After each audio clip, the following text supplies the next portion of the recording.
Good evening, ladies and gentlemen, and Assalamu alaikum.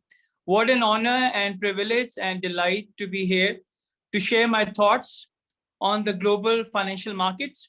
In the next 25 to 30 minutes, I'll be sharing about what is happening in the global macroeconomy, about China, about Europe, about Malaysia, and how you as a sophisticated and smart investor can leverage from this information. As Dave rightly said, as an informed investor, you need to understand the global macro. Once you understand the global macro and bring it down to Malaysia, then you can make your smart moves and then you can make profits in the long run. So the topic of my presentation today is the alchemy of financial markets has changed. And the topic that I am going to discuss in the next 25 is global macroeconomic outlook. Please, next slide. Stagflation, recession, risk to the global economy, Europe, China, and Malaysia. So if you can move to the next slide, please. Myra, next slide, please. Yes, these are the topics that I will be covering. Ladies and gentlemen, global macroeconomic outlook is very fragile and uncertain. You have seen bazooka in the equity and bond market. The market cap of stocks and bonds stood at $190 trillion at the start of the year. Today, when I speak, it is standing at $163 trillion. So $27 trillion of market cap of stocks and bonds have been wiped off. So you can just imagine how bad the markets are. Monetary and fiscal policy have become the center of attention pre-COVID and after COVID. All the governments are using monetary policy and fiscal policy to spur growth, to bring economic confidence back into the economy. Look at Malaysia. The tourists are coming back. Why? Because of macroeconomic stability, because 99% of the population is vaccinated, because of modern infrastructure. And on above that, the most important thing that driving Malaysian economy is the productive labor force. I moved from Chicago to KL almost 10 years ago. The number one thing that I look for in any labor force is how well people can speak in English. Malaysia has got the biggest advantage that people speak in good English. Go to Thailand, go to Vietnam, you have problems. So in my opinion, global economy will continue to stay volatile. Only those economies will flourish where governments have got money, where the fiscal policy remains strong. Monetary policy has got maneuver to curb inflation. Inflation has become a global phenomenon. It is not just Europe or US. Inflation is going everywhere. At the start, Dave shared his thoughts. Steel prices are up, concrete prices are up, chicken prices are up, food prices are up. This morning, I was on Astro Avani. Last year, food prices went up by 37%. This year alone, we are not even halfway. Food prices have gone up by 41%. So global economic outlook remains fragile. I don't see the global economy recovering before 2025. So 23 will be tougher than 2022. 24 will be tougher than 2023. So what sophisticated and smart investors have done, and I will share with you, history has taught us what investors have done and how you can leverage from that information by understanding economic and financial history and by moving forward in a very smart manner. Next slide, please. I am talking about stagflation. Yes, this slide. As you know, now the most bandied topic that is discussed in the financial market is about stagflation. I was invited by the alumni of Stanford University in September 2020.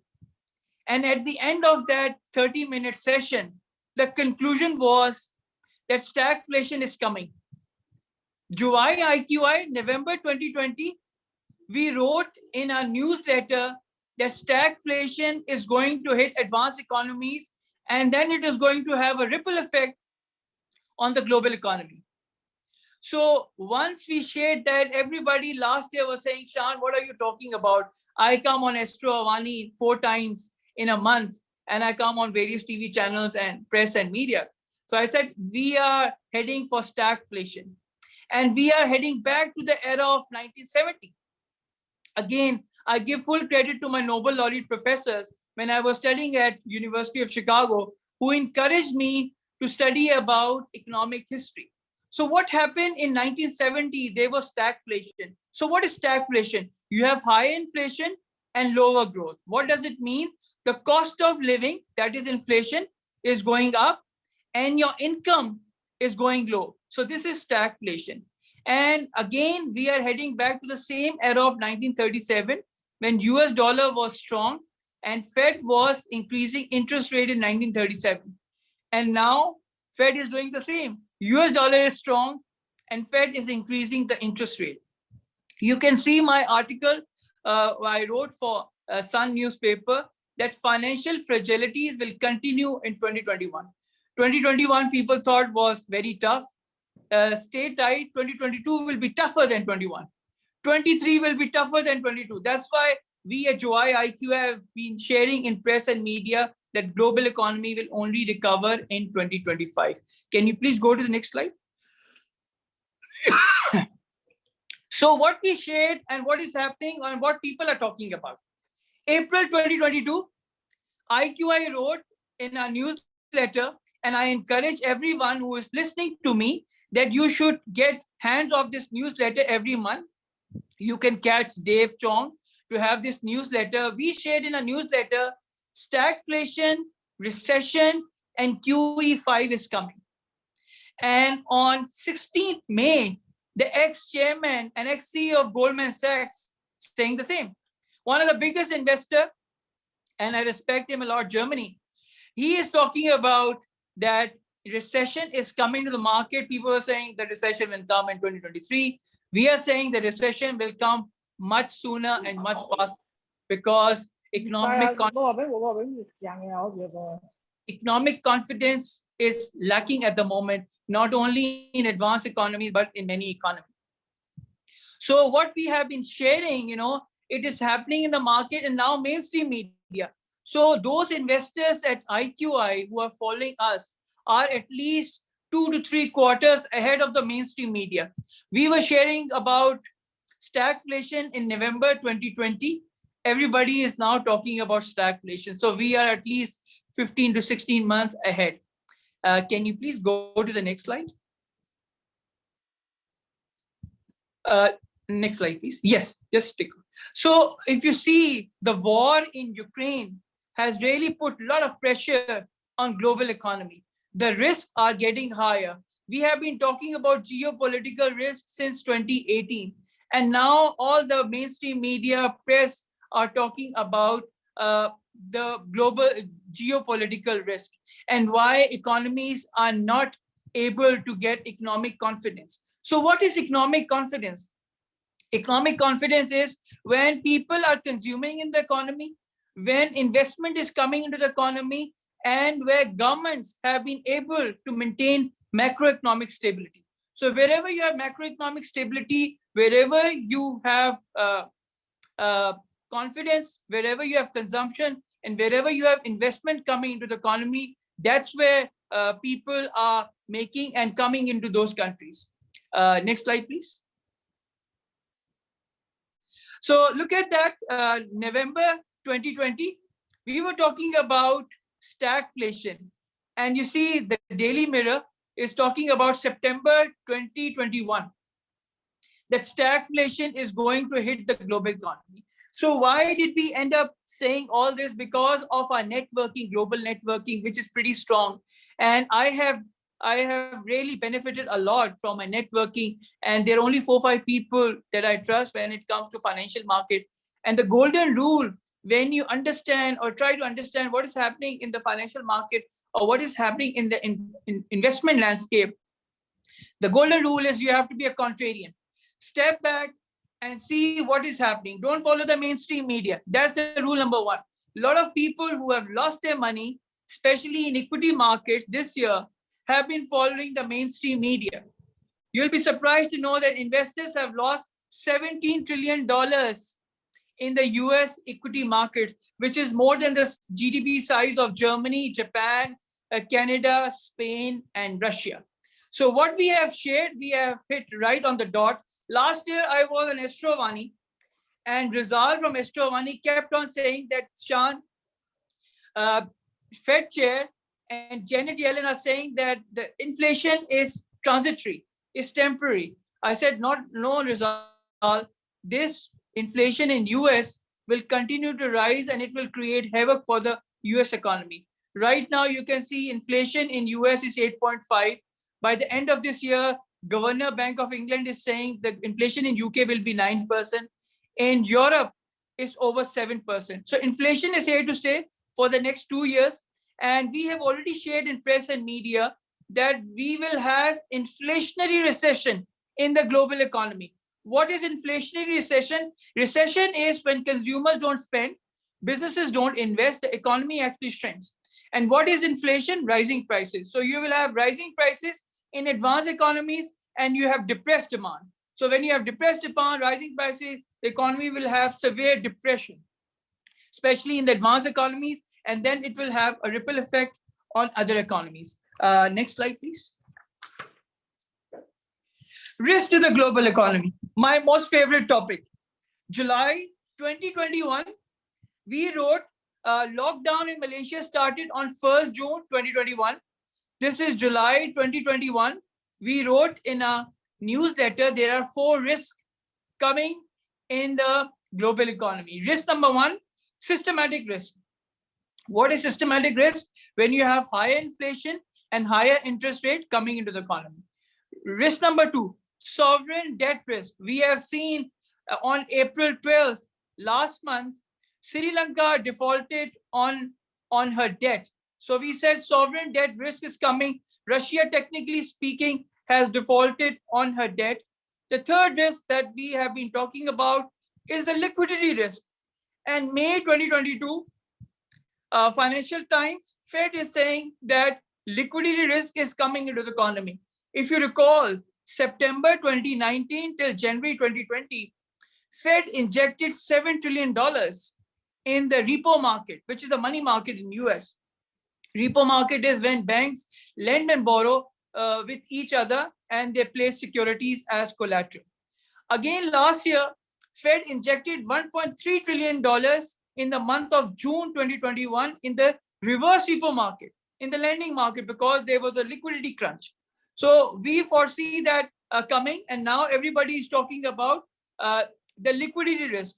Once Fed starts increasing interest rates more as we move along in the third and the fourth quarter, there will be liquidity risk and there will be a lot of pressure on the equity and bond markets. The fourth risk that we shared in July 2021, and now it is happening, is the fair market valuation risk. What is fair market valuation risk? When equity markets have gone up so much without having any fundamentals. A technology company with a market cap of $97 billion, no fundamentals, went down. So I think now the most important word that is missing in the equity markets is the F word. What is the F word? The fair market valuation. Because I have seen financial history very closely with my sinful eyes. I was in Chicago, 18th March, Tuesday, 2008, when base terms went down. I was there. I witnessed this. 15th September, Monday, 2008, the first day of my elective at University of Chicago, Lehman Brothers went down. By 5 o'clock, I was standing outside Chicago Mercantile Exchange and I saw people coming out of Lehman Brothers and they were crying. The Lehman Brothers bankrupt. So the way I see markets right now, I think we are witnessing history. And I am very lucky that I have spent 3 years in Chicago, 2 years in New York. I have seen financial history very closely.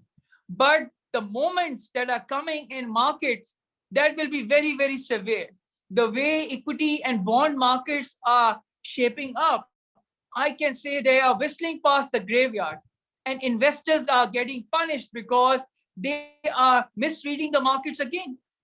If you recall, in October 2018, investors lost $5 trillion in the equity markets. February 2020, investors lost $6 trillion just in 1 month alone. So investors are again misreading the market, and we expect market to go down further. Look at NASDAQ, went down 30% year to date. S&P 500 down 20% year to date. So we expect markets to continue to go down. So what I like about internet and what I like about media, everything is documented in press and media. If I'm wrong, I will say I'm wrong. If I'm right, I will say, please go and see our newsletter. You can get all the insights. Next slide, please. Europe. I still remember I was talking to my Nobel laureate professor in 2008, late Robert Fogel. And at that time, he said, Europe's economy will become 1/3 of the global economy. 2010, you have seen, if you recall, Greece went bankrupt. We have heard of these acronym PIGS: Portugal, Italy, Ireland, Greece, and Spain. They were totally on the verge of bankruptcy. Greece was bankrupt. The others were on the verge of bankruptcy. It was only the European Central Bank that saved them. Otherwise, all these countries would have gone bankrupt by then. Europe is in poor shape. I find it very difficult. I was invited last month by Hubis Wealth Management, and I was saying, for me, it is very difficult to comprehend that you demonize Russia, you do character assassination of Putin, and then you go back and then you say we need oil and gas. 50% of Europe's oil and gas comes from Russia. It is just like I need a glass of water from Dave Chong, and I am saying Dave Chong is bad, Dave Chong is wrong. And after 2 days, I go back to Dave Chong and I say, I need a glass of water. Can you survive without a glass of water in the next 24 to 48 hours? I doubt it. So I think Europe made a serious mistake. They should have an engagement strategy. My first interview started in March, Global Macroeconomic Outlook with Chan Said at Astro Vani. And I said, where is Angela Merkel? During Angela Merkel's time, there was no shenanigans or there was no friction between Europe and Russia. Angela Merkel, a PhD in physics, a very smart woman. She knew Russian and German. She knew how to handle Putin. That lady is missing in action. In 2016, I wrote on my Twitter account, Europe is Germany, Germany is Europe, and Angela Merkel is the leader of Europe, because I really admire the woman. I really like the woman. If she were here at this time, there wouldn't be any conflict with Russia at the moment. So Europe, the closer European countries are to Russia, I think the inflation will go up for many European countries.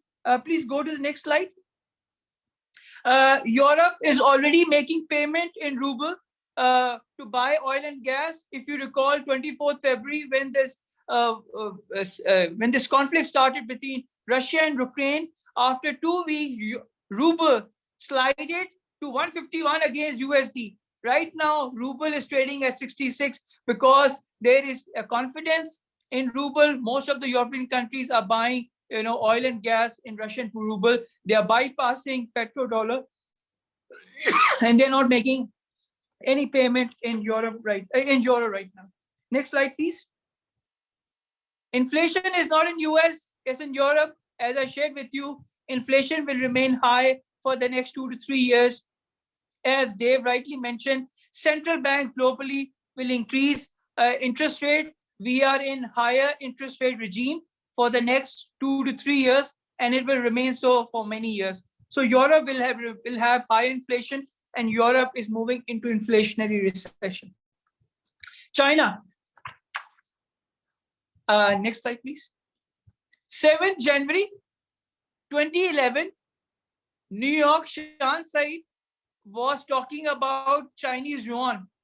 And the topic of my presentation was Chinese yuan currency for the emerging markets. And there were 150, 200 investors sitting at ballroom of Intercontinental Hotel in Lower Manhattan. And there was only one gentleman who was appreciating my thoughts. And his name was Nobel laureate Professor Gary Becker, who flew down from Chicago to New York just to listen to me. So I asked my professor, please come down and see me in action. And all the people gave me zero. they gave me 1. The highest that I got from the audience was 2 out of 10. And the only gentleman who gave me 7 out of 10 was my professor. So when I finished my presentation, I said I was under a lot of pressure today because someone who's like a fatherly figure for me, he flew down from Chicago just to listen to me. And he's my professor from Chicago. So when everybody had, put their remarks, and then they realized why Shan is so important, or why, Shan is worthy to listen, that his professor have come down, and he's listening to Shan. So this is China. I've been hearing about China in the last 32 years, that Chinese economy will collapse, Chinese economy will crash, yuan will crash. Let me tell you something. I studied about Chinese history when I was in school. I went to a Catholic school in Pakistan. So it was mandatory to pass the history exam. So I've studied European history. I studied Pakistan history, Chinese history. I know about all the dynasties, So when I talk to my Chinese friends from mainland, and I talk about these dynasties and about China's economic revolution, and when I share that China was in silver standards, they look at me as if I managed to make a monster out of toothpick, because I know all these things, because in school we were taught all these things. So Chinese economy right now, second largest, $18 trillion. The main sectors are the finance, 9.1 trillion yuan. Real estate, the real estate market of China is $55 trillion. It has overtaken US. US real estate market stands at $53 trillion. Construction is at 8 trillion yuan, and farming is at 8 trillion yuan. This morning, I was an Astro Omani, and I said there will be a crisis in agriculture. Countries who are blessed with natural resources, they can weather the storm. But countries who lack natural resources, who don't have agriculture, who don't have commodities, they will have severe problems. Venezuela, Ethiopia, some of these countries, Tunisia, Pakistan, they import some of those agriculture commodities. They are in for a tough time. So Chinese economy will remain on the global investors' radar. By 2025, there will be 1.2 billion 5G users. China is leading in 5G, AI, and EV, and 1/3 will be coming from China. And I made a statement when I was invited by SIDC, the training arm of Securities Commission, in 2017. I said, in 1973, Henry Kissinger said, whoever controls money and energy will lead the global economy. After 49 years, this mantra has changed. Whoever, in my opinion, whoever takes lead in technology and AI will rule the global economy, and that country is China. Next slide, please. Malaysia. Next slide, please. At the start of the year, we said that Malaysia's trade and commerce will be trading between 1.3 and 1.5 trillion ringgit this year. Already we have seen year on year, trade and commerce is up 21%. I give full credit to Maida and Meeti. They have done an excellent job. A lot of people are worried about ringgit. We said for this year, 3.75 and 4.15. And right now, when I speak to you, ringgit is trading at 4.38. And we expect US dollar to depreciate significantly, because once the triggers, what are the triggers? The triggers are once European countries, most of them, they start making payment in ruble, which they are doing. And secondly, the trigger point is once China starts making payment to GCC, especially Saudi Arabia, which is the largest economy of GCC, and they say, we will make payment not in dollar, but in yuan. 15th March, Wall Street Journal, Saudi Crown Prince Mohammed bin Salman said that we are willing to accept oil payments in yuan. So just imagine if Saudi Arabia accepts payment in yuan and other GCC countries follow, I think that will be a huge shift outside US dollar, and petrodollar will take a significant hit. Once the petrodollar takes a significant hit, it's going to depreciate. Already dollar, the index has moved from 104 to 101 right now when I speak to you. And we expect all the other currencies to appreciate. Look at euro, 1.05. Last week, Rand is trading at 1.07. Pound sterling trading at 1.23. Right now, pound sterling is trading at 1.27. Canadian dollar last week trading at 1.28. Right now, trading at 1.26. So all these currencies, Chinese yuan, 2 weeks back, trading at 6.77. Right now, trading at 6.65 against USD. Malaysian economy will continue to remain on global investors' radar because of four variables: because of macroeconomic stability, modern infrastructure, strategic geography, that is Strait of Malacca, and most importantly, it is all about who drives the economy. It is the people. 66% of the Malaysian people are tech savvy. 90% of the people have got smartphones. So we at Juwai IQI, we have shared that Malaysia's GDP for this year will be between 4 and 5%. People are saying 5 and 6%. Some people are saying 7%.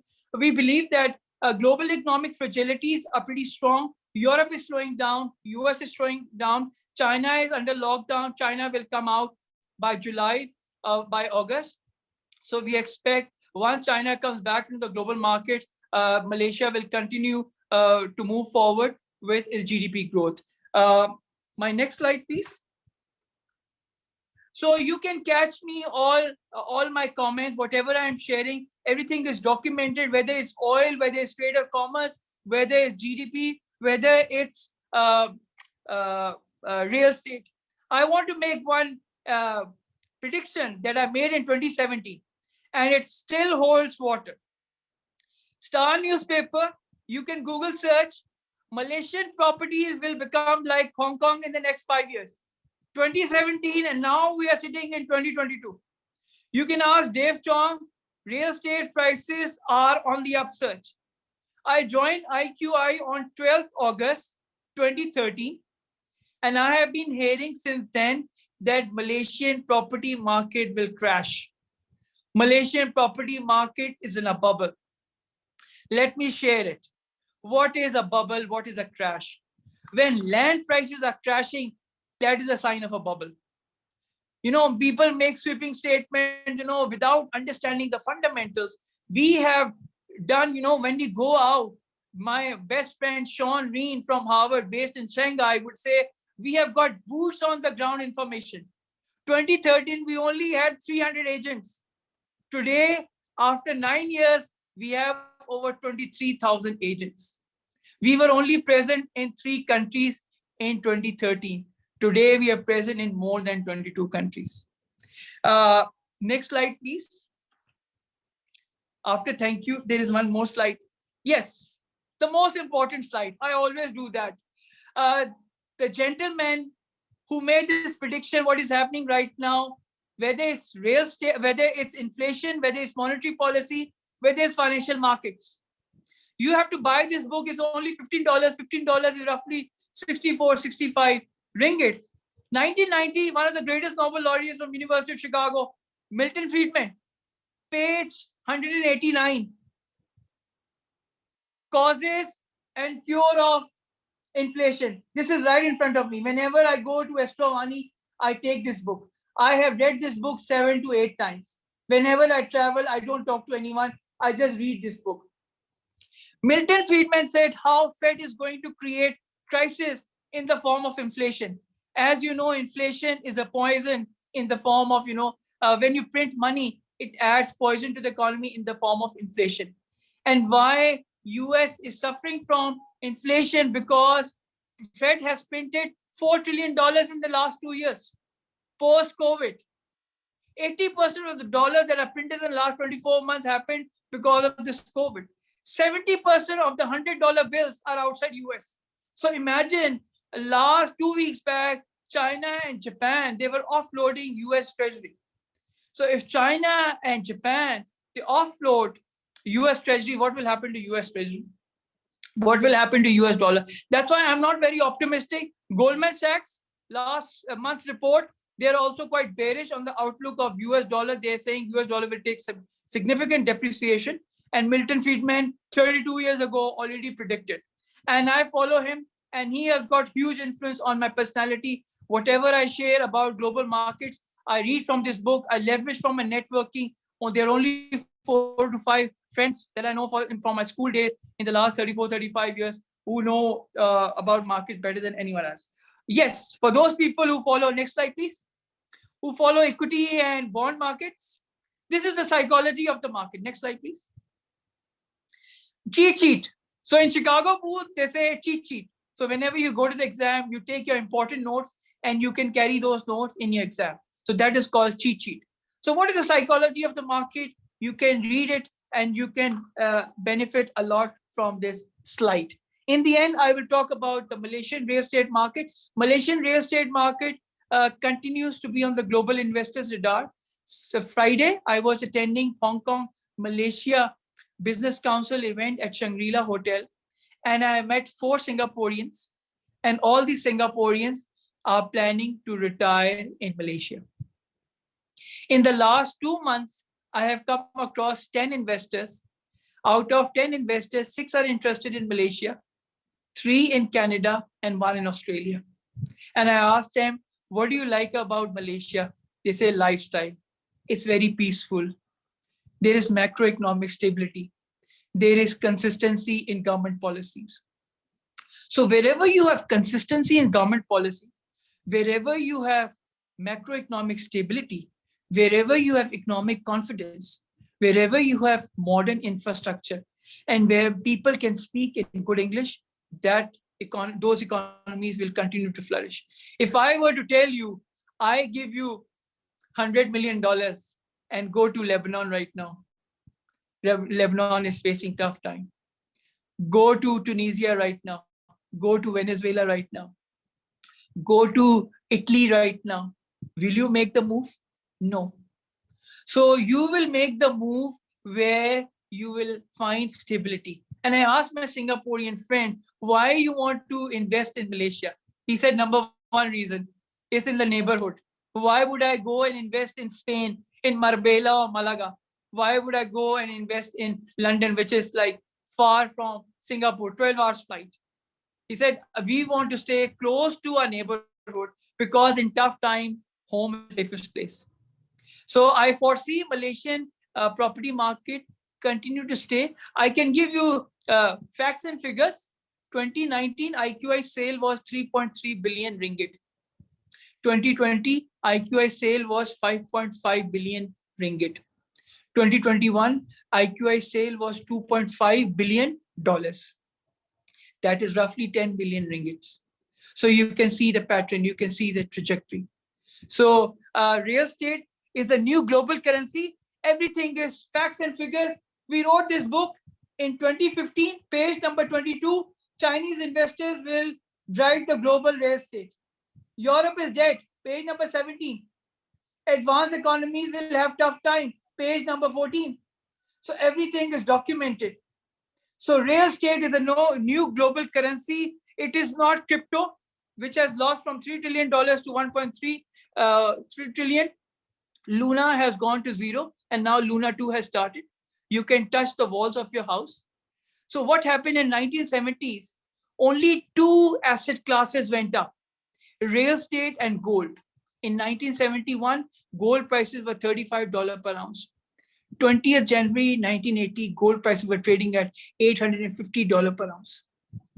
2,320% increase. Real estate prices went up by 150 to 300% depending on the location. So it's all about tangible assets. My colleague, Yusuf Iqbal, who is the country manager of IQI Canada, whenever we do our monthly talk, I always talk about tangible assets. If you ask me about cryptos, my brain is very small. I don't understand. Derivatives, I don't understand. I am from old school, 1973. I was born in 1973. I want to touch my assets. I want to feel my assets. I don't want people to say, I've got 2 billion of Bitcoin and I take the battery of your laptop and run away. You won't be able to access your 2 billion Bitcoins. So it's all about, somebody asked me, Shan, how do you define Bitcoin? I said, it's a mathematical equation in space. There's nothing concrete. I can't touch it. So it's very fancy. I'm from old school. I understand only tangible stuff. Stocks and bonds can go down to 0, but not your real estate. Ladies and gentlemen, thank you very much. Well, thank you very much, Sean, for the insightful sharing. I totally agree with Sean. Like just 1 year ago, like 2 years ago, I started investing in Bitcoin and cryptocurrency. Before that, I was like, Sean, I totally think it's a mirage in the desert, right? You can't really touch it. It's something fake. Okay. And then I started to invest. You know what? I made money initially. I made quite a lot of money. In fact, in just a few days, I made a few 100,000 from Dogecoin. Anyone have heard of Dogecoin before? In Chinese, is the go go pi lah, the coin with a Doge with a dog face on top of it. So from 7 cents, in just a few months, it went up to 70 cents, 10 times. You know, I made a lot of money. But you know what? Now it's like hanging in 10 cents. I actually, God bless, I actually sold at 50 cents. So I didn't lose that much. Then I started to invest in Ethereum. Back it was like 3,005. Now it's like 2,000 plus. Then today, like just a few months ago, I realized that the things that didn't lose money, okay, in this tough time is my property. Absolutely. So it was my property. In the past 3 months, I sold 3 of my properties that I bought like 10 years ago, about 10 years ago. And I got back quite a big sum of cash because it has been renting for 10 years and the principal of the loan has already been reduced. So I actually liquidate all my equity. Excellent. Yeah. And then I sold South Link, which is in Bangsa South, and I got like, I made like 100,000 in just a few months after getting the keys. Okay. Yeah. So I realized something that although if you look back, the equity market or the crypto market, they make a lot of money, but it's a very risky business. Absolutely. It's very risky. It can go down. I bought Facebook at Yes. 380 Okay. US dollar per share, and now it's like less than 200. Oh, I lost almost half of my it's 50% down. yeah, 50%. 50% down. So I Yeah. realized although property is slightly slower, I mean, Yeah. at the good times, of course, share is fast. Crypto, you can like make 10 times in just Yeah. a few days. But Yes. property is still very, very safe in the long term. I think property is slow and steady, and that's where should our majority of our money go.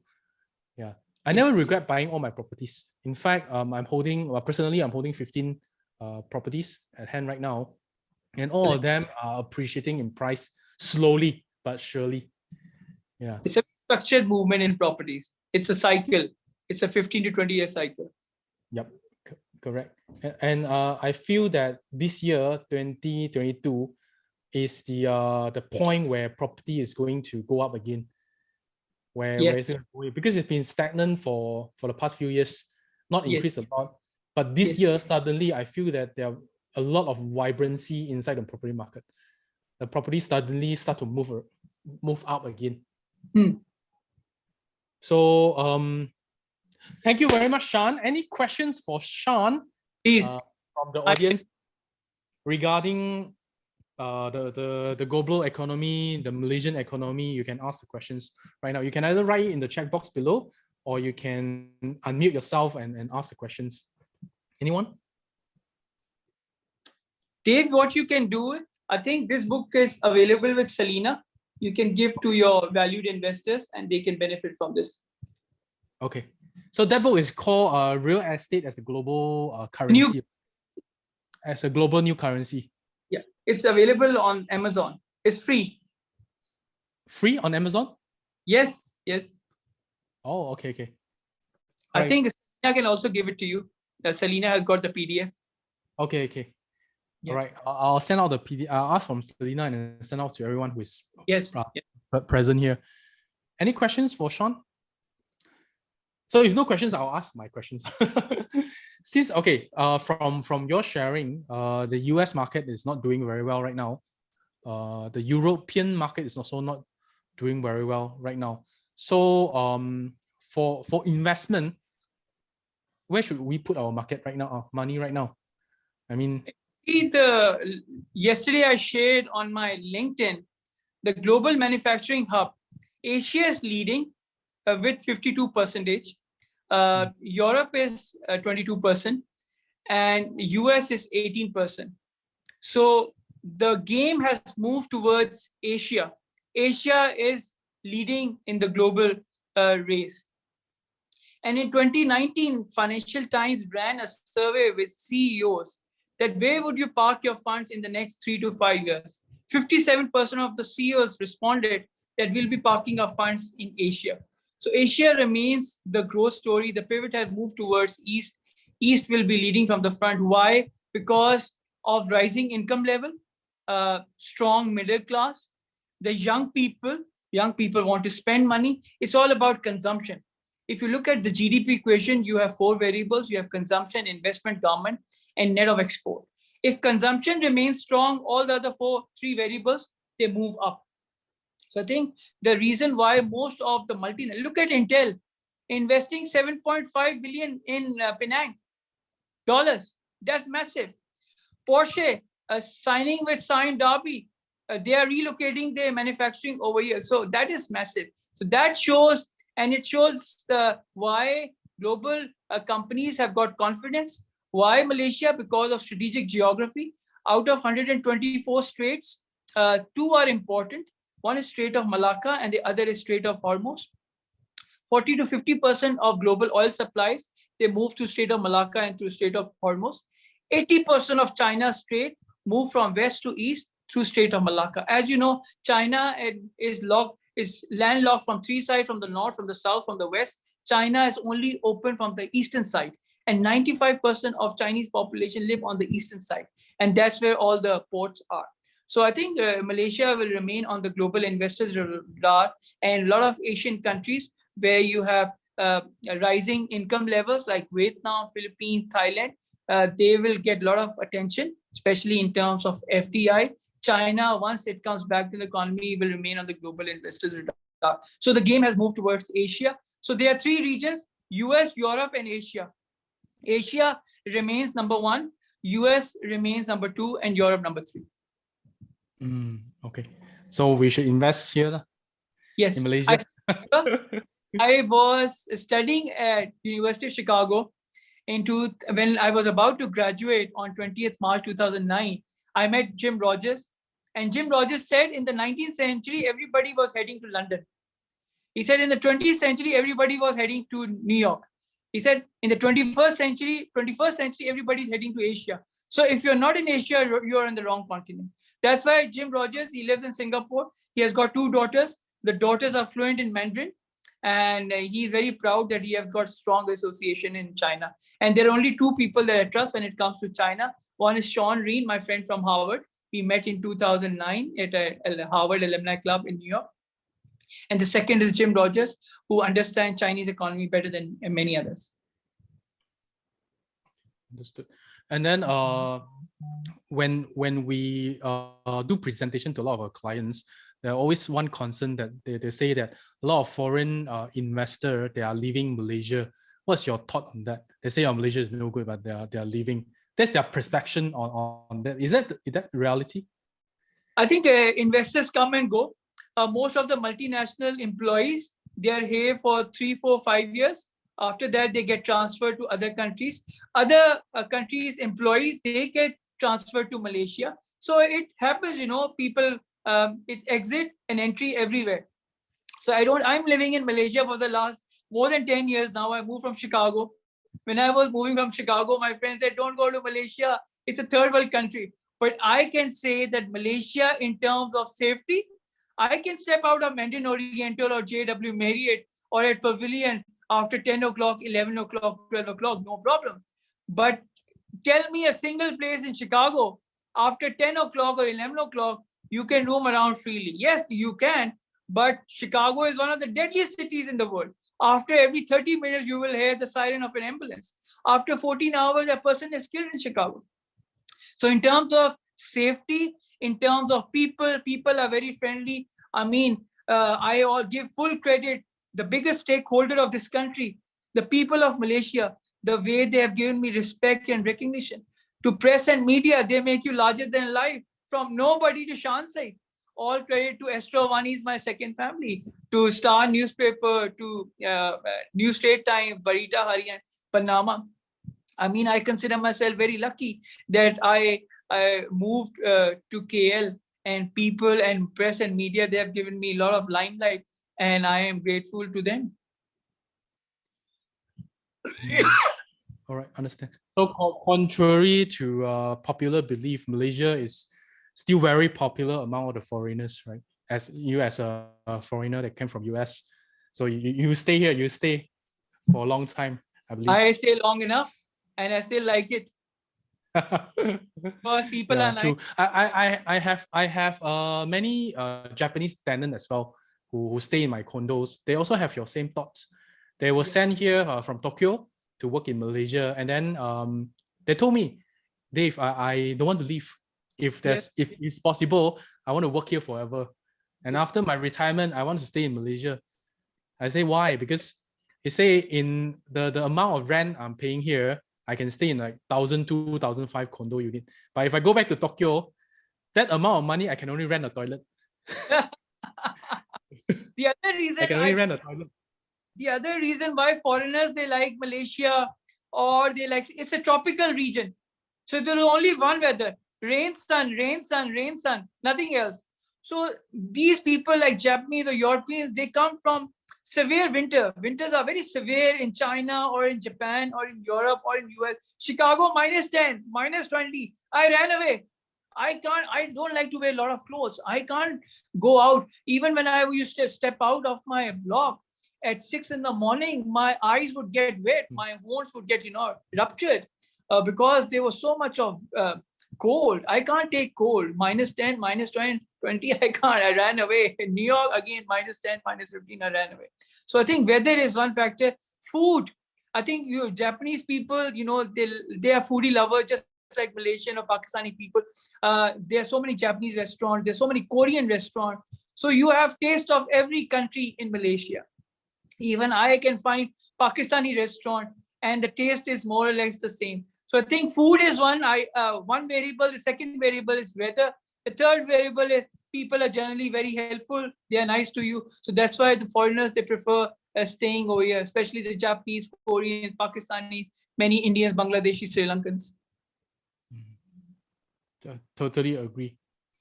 Totally agree. So after listening to Sean, I personally think that if I have a lot of money, I still invest back into Malaysia. I won't take my money to US to buy property there. I won't take my money to London or Australia to buy property there. I'll still put my money back into our homeland in Malaysia. And I think that is a very safe bet for the long term. Yeah. I read it in Chicago. There was a signboard running: in tough times, home is the safest place. Yes. If I tell you, you have got $10 million, go and invest in Liechtenstein or Luxembourg, you will say, Sean, I don't know the economy. I don't know the culture. I don't know the people. I don't know the property market over there. But I know Malaysia. I know KL, Penang, Malacca, Johor Bahru. You know the place. You know the culture. You know the people. Easy for you to make a decision. But if you go to Liechtenstein, Luxembourg, very difficult. Agree. All right. Any more questions from the crowd? You can type your questions in the chat box or unmute yourself to ask some questions. Please. Think no questions. All right. So if there's no questions, I think let's put our hands together for Sean Shahid for his insightful sharing by writing number 5 in the chat box below. Thank you, everyone. Thank you very much, Sean. I think today's sharing gives us... Thank you, everyone. Thank you for your time. And thank you to Elite One Academy, to Dave Chong and the team, especially to Myra for making the presentation. This presentation is done by Myra. She is the PA to Dave Chong. Thank you, everyone. I'm really welcome. Thank you, Sean. Thank you, Sean. I think we all really learn a lot about global economy today. So now when we go out there and meet our clients or meet people who say, Malaysia is no good, then we have a lot of bullets ready to shoot back. Yep. Plus, Monday every Monday between 9 and 9:30, I come on Astro Avani channel 501. I talk about the burning issues, what is happening in the global economy. So they have started a new segment called Global Macroeconomic Outlook, which Shan said, if you find time, you can always have a look at my interview. Monday? Every Monday from 9 to 9:30 in the morning. Okay, 9 to 9:30 in the morning. Channel 501. Astro Avani. Yeah. 501. All right. So for people who are interested, stay tuned. Every Monday, 9 to 9:30 in the morning. Catch me there. No. All right. Thank you very much, everyone. Thank you very much, Sean. And good night to everyone. Good night to everyone. Thank you so much. Thank you. I shall sign off. Yep. See you. Bye-bye. Bye-bye.